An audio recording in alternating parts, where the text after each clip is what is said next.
Hello, everybody. My name is Shawnee Lightfoot Hernandez, and today we are going to be discussing the cons of HB 379, which is Alabama's chemical castration law. So, what is chemical castration? It is the use of taking specific medication in order to reduce testosterone to extremely low levels to cut down on sex drive, compulsive sexual fantasies, and the capacity for sexual arousal. The law was legalized on May 15, 2019, and was aimed to use this medication on convicted sex offenders beginning 1 month before parole. The goal was to prevent any recurring offenses regardless of the strong psychological factors which contribute to the sexual misconduct. Although the unspeakable crime should be taken heavily, there are serious flaws to this law. The number one con to this law would be the violation of our amendment rights. Dylan Nettles, who is a political analyst for the American Civil Liberties Union of Alabama, states that the chemical castration bill is in violation of our Eighth Amendment. This prohibits the federal government from imposing harsh penalties on criminal defendants. The 14th Amendment grants citizenship to all persons born in the U.S. and provides all citizens with equal protection under the laws, meaning that even convicted felons have the right to be equally protected as normal citizens.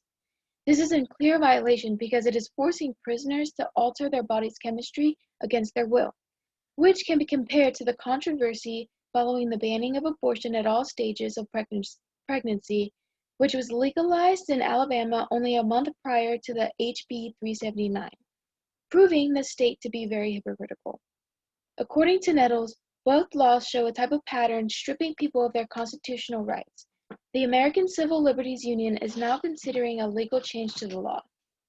The last con of this law is that it is not appropriate or effective towards all sex offenders.